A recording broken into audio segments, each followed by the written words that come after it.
Budget सादर केलं आहे. किती लोकांचा याचा फायदा होईल? आज खऱ्या अर्थानं अनेक वर्षांपासून ज्या शेतकरी लोकांच्या, उपेक्षित लोकांच्या ज्या मागण्या होत्या त्या पूर्णत्वाकडे नेणारा अर्थसंकल्प आज महाराष्ट्र राज्य सरकारनं आज मांडलेला आहे, अर्थमंत्र्यांनी मांडलेला आहे. गरिबांच्या हितासाठी, शेतकऱ्यांच्या सुखासाठी अनेक योजना आज अंमलात येत आहेत. सगळ्यात महत्वाची वीज बिल माफीची 7.5 HP ची जी योजना आहे ती खरं तर अत्यंत स्वागतार्ह आहे.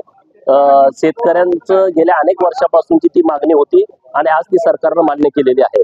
कांदा उत्पादक शेतकरी असेल, सोयाबीन उत्पादक शेतकरी असेल किंवा कापूस उत्पादक शेतकरी असेल, यांना दिलासा देण्याच्या दृष्टिकोनातून राज्य सरकारनं आज भरीव पाऊल उचललेलं आहे.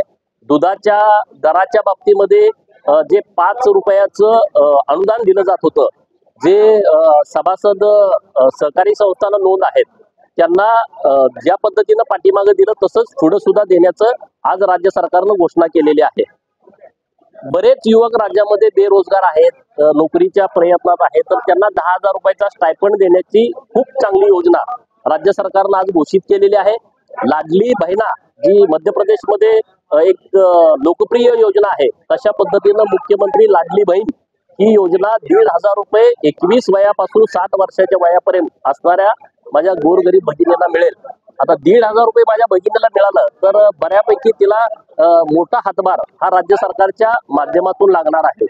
उपसा सिंचन प्रकल्प आहेत त्यांच्यासाठीचा निधी उपलब्ध करून देणं, उपसा सिंचन योजना आहेत त्या सोलरवरती घेणं, असे खूप चांगले निर्णय राज्य सरकारच्या माध्यमातून घेतलेले आहेत. गाव तिथं गोदाम मधून 100 गोदाम आज महाराष्ट्रामध्ये दिले जात आहेत की शेतकऱ्यांच्यासाठी ते महत्वाचे आहेत.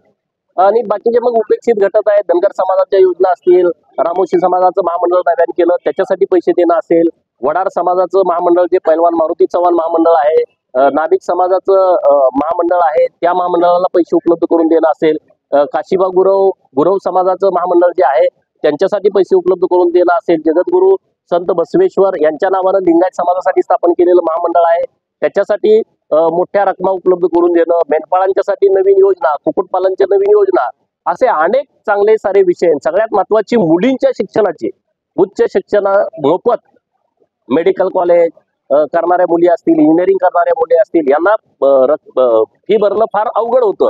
एका मुलीनं जेव्हा आत्महत्या केली की अर्धी फी सुद्धा भरण्याचे पैसे तिच्या पालकाकडे नाहीत, तर राज्य सरकारनं संवेदनशीलपणे या योजनेचा विचार केला आणि आज ती योजना अंमलात आणलेली आहे. असे अनेक विषय राज्य सरकारच्या माध्यमातून खूप चांगले आपल्याला बघायला मिळत आहेत.